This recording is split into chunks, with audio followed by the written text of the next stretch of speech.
The Wishlist Foundation is a 501c3 nonprofit that was started by Pearl Jam fans. We are celebrating music and life and all plugging in together to do something really special for a lot of people. The Wishlist Foundation, it stands for so much as far as helping people, and how much money they raise is awesome, and it gets everybody together who loves the same music, and we can do things to help people aside from loving music, and so that's the thing that's in common with everyone. We're all Pearl Jam fans. It's a Pearl Jam fan fundraising organization inspired by Pearl Jam. It's this very pure form that was started by fans and has been able to kind of maintain that. It came from a very genuine place. It brings together so many fans. Like, you meet people from all over your country, all over other countries. It's almost as if before Wishlist there were a whole bunch of people who loved the band and loved Mike and loved what they were doing and their philanthropic efforts, but now they give us an opportunity to come together. And if we can help the world in some way and make a difference, then that's just great. What Wishlist is to me is a conglomeration of fans that support the causes that we are all kind of into. We always try to donate something local at every place, and then something for a band member, and then something for somewhat fan related. I think it awakens people who might not know about it to the whole activism and charitable philanthropic level of the band. It's probably gotten people that might not have been as active in donating their time and money for causes to go ahead and do so.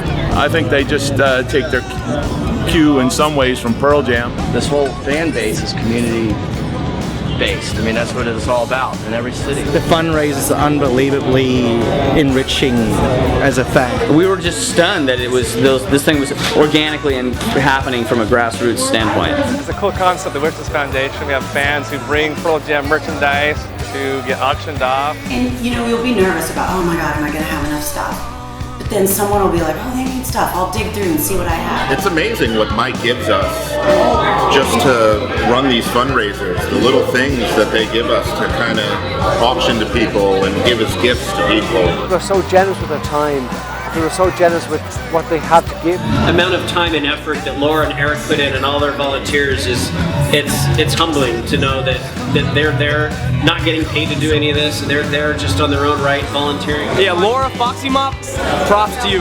By ourselves, we can obviously make a difference in the world, but collectively, we're a huge group of people. We're all out supporting a good cause and loving Pearl Jam together.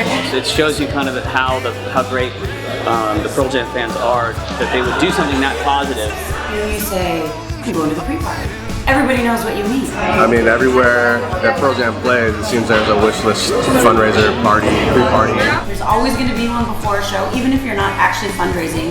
It's still everybody's meeting at the pre-party. It's a very Wishlist thing. It's a very Pearl Jam thing. I have had the pleasure to hold 2 Wishlist parties in Hawaii. I ran we had Team McCready. I helped run one of the first fundraisers in Boston, and we raised a lot of money.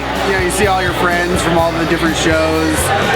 It's a good place to reconnect with people you haven't seen in a long time. Pretty much by the time the show comes around, the experience of the day is already just amazing enough. That's become like a whole part of touring and part of the shows as well. I just do my best to be part of it in person on every event, because it's another unique experience. It's just the most wonderful live experience ever. We'll always come to the Wishlist party. I mean, I don't know too many other organizations that can say that a completely grassroots fan effort has raised almost $750,000 for charities in little communities around the world. It's really heartwarming and touching because I don't think any other bands have that kind of thing. How did it all start? Well, it was the canned food, actually. I know for me it started with Brian and those pink t-shirts. We just made these shirts out of a whim, and it blew up into something in Boston, and so all of a sudden, boom, it just went crazy.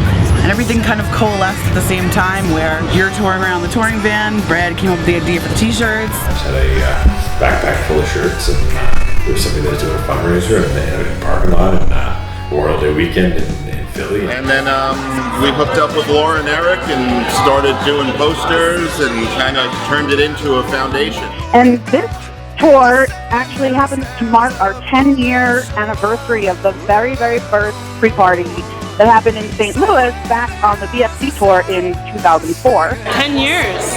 Wow. 10 years later, you've turned into this gigantic organization. It's a huge achievement that anything lasts 10 years, let alone an all-volunteer organization. It's hard to believe that we started it that long ago. Wishlist is amazing. It is a group that started just out of fans, their love for each other, their love of the band, and the desire to help. A lot of money's been raised, and we're very touched by that. And I am very, very honored that our fans are that kind of proactive and so caring and insightful. Because I don't think that's the norm. Happy 10 years! May there be 10, 20, 30 more. Happy anniversary, keep it going. Just wishing you a happy 10th anniversary. Happy anniversary, Wishlist! Thank you very much for all the best fucking free party.